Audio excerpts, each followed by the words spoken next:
రథసప్తమి వేడుకలకు అరసవల్లి ఆదిత్య క్షేత్రం ఆధ్యాత్మిక కాంతులతో ముస్తాబైంది. సూర్య జయంతి సందర్భంగా స్వామివారి నిజరూపాన్ని కనులారా తిలకించేందుకు భక్తులు పెద్ద సంఖ్యలో తరలివస్తారు. అరసవల్లి ఆలయంలో ఆదిత్యుని ఏకశిలపై నిజరూపంలో దర్శనమిచ్చే స్వామివారిని దర్శించుకుంటే సర్వ పాపాలు తొలగిపోతాయని భక్తుల నమ్మకం. ఈ ఏడాది సామాన్య భక్తులకు పెద్దపీట వేసేలా ఆలయ అధికారులు ఏర్పాట్లు చేశారు. గంటల తరబడి క్యూలో నిలబడే పరిస్థితికి స్వస్తి పలుకుతూ అరసవెల్లి ఆదిత్యుని దర్శనాన్ని సులభతరం చేసేలా ఏర్పాట్లు చేశారు.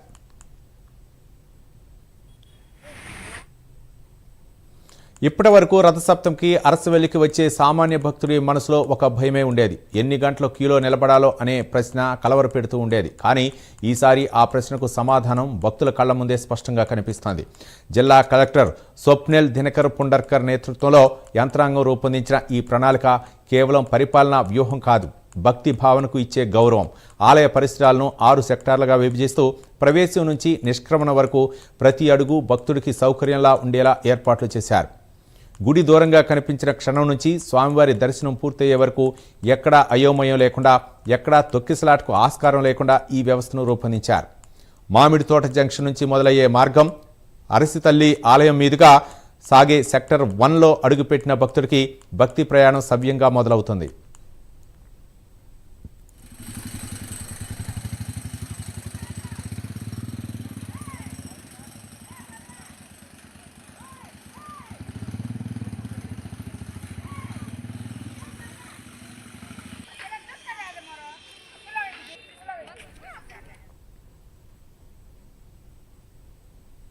ఇక సెక్టర్ 2 ఇంద్ర పుష్కరిణి, సెక్టర్ 1, సెక్టర్ 2 వద్ద ఉచిత దర్శనంతో పాటు ₹100 దర్శనానికి కూడా ప్రత్యేక క్యూ లైన్లు ఏర్పాటు చేశారు. ఇక బొంపాడ వీధి నుంచి వైకుంఠ ద్వారం వరకు సెక్టర్ 3గా విభజించారు. సెక్టర్ 3 గురించే ఈసారి ప్రత్యేకంగా చెప్పుకోవాల్సిన మార్పు. వీఐపీ దర్శనాల పేరుతో సామాన్య భక్తులు నిలిచిపోవాల్సిన పరిస్థితికి ఇక్కడ చెక్ పెట్టారు. వీఐపీలు ప్రత్యేక ద్వారం ద్వారా దర్శనం చేసుకుని అదే మార్గం గుండా తిరిగి వెళ్లేలా వ్యవస్థను రూపొందించారు. దీనివల్ల గర్భగుడి ముందు సామాన్య భక్తుడి దర్శనానికి ఎలాంటి ఆటంకం ఉండదు.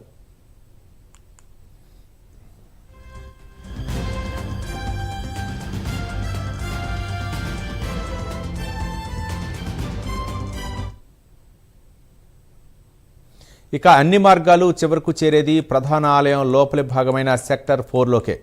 ఇక్కడే ఈ ఏర్పాట్ల సారాంశం కనిపిస్తోంది. 6 వరుసల క్యూ లైన్లు, వేరువేరు ఎత్తుల్లో నిర్మించిన దర్శన వేదికలు, ఒక్కొక్క అడుగు పెరిగే కొద్దీ స్వామివారి దర్శనం మరింత సమీపంగా అనిపించేలా చేసేలా రూపకల్పన. ఎవరి వరుసలో వారు ఉన్నప్పటికీ అందరికీ సమానంగా స్పష్టంగా దర్శనం కలిగేలా చేసిన ఈ ప్రయత్నం భక్తుల హృదయాలను తాకుతుంది. దర్శనం అనంతరం భక్తులు బయటకు వచ్చే బ్రాహ్మణ వీధి సెక్టర్ 5లో ప్రసాద కౌంటర్లు, చెప్పుల స్టాండ్లు సమీపంలోనే ఏర్పాటు చేశారు.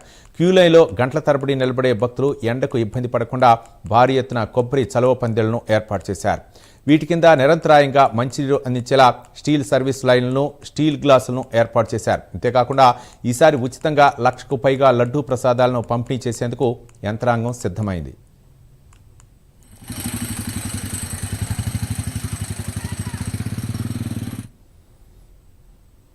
ఇక ఆధ్యాత్మిక వాతావరణాన్ని భద్రతతో ముడిపెడుతూ ఆలయ పరిసరాల్లో అధికారులు 257 సీసీ కెమెరాలతో నిఘా ఏర్పాటు చేశారు. ఎక్కడైనా చిన్న అసౌకర్యం తలెత్తినా వెంటనే స్పందించేందుకు ప్రత్యేక పోలీస్ కంట్రోల్ రూమ్ పనిచేస్తుంది. నగరం వెలుపల నుంచే ట్రాఫిక్ ప్రవాహాన్ని గమనిస్తూ భక్తులు ఇబ్బంది పడకుండా రూట్లను నియంత్రించే ఏర్పాట్లు చేశారు. సెక్టర్ 1, 2, 5 ప్రాంతాల్లో మెడికల్ క్యాంపులు, పబ్లిక్ టాయిలెట్లు అందుబాటులో ఉండేలా ఏర్పాటు చేశారు. ఇక వాహనాల రద్దీపై తీసుకున్న నిర్ణయాలు కూడా భక్తులకే మేలు చేసేలా ఉన్నాయి. గతంలో వీఐపీ వాహనాల వల్ల ప్రధాన మార్గాల్లో ఏర్పడే గందరగోళానికి ఈసారి పూర్తిస్థాయి పరిష్కారం చూపారు.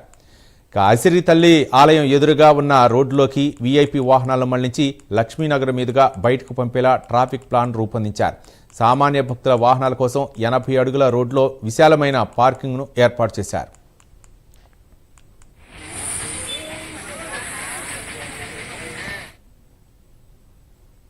రథసప్తమి రోజున దాదాపు 2 లక్షల మంది భక్తులు వస్తారని అధికారులు అంచనా వేస్తున్నారు. అయితే ఎలాంటి ఇబ్బందులు కలగకుండా ఏర్పాటు చేశామని, ఎవరూ తొందరపడకుండా ప్రశాంతంగా స్వామివారిని దర్శించుకోవాలని జిల్లా అధికారులు సూచిస్తున్నారు.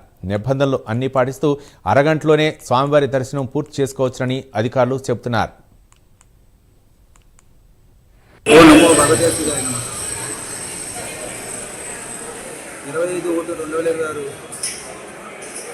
మన రథసప్తమి సందర్భంగా ఆ రోజు ఆదివారం అవ్వడం వల్ల సుమారు 150,000 మంది భక్తులు దర్శనంతో వస్తారని మేము ఆలోచన చేస్తున్నామండి. అందువల్ల వాళ్ళకి ప్రత్యేకించి మొత్తం 6 లైన్లు ఏర్పాటు చేయండి. ఒకటి ఉచిత దర్శనం వచ్చేవాడికి 2 లైన్లు, 100 రూపాయల దర్శనం వచ్చే 2 లైన్లు, క్షీరాభిషేకం, అలాగే బోనస్ లైను, బియ్యకి 300 రూపీస్ లైను, ఇవన్నీ కూడా బయట నుంచి 6 లైన్లు మనకి వస్తూ లోపల కూడా సేమ్ అదే 6 లైన్లు కూడా ఈ సంవత్సరం ఏర్పాటు చేయండి.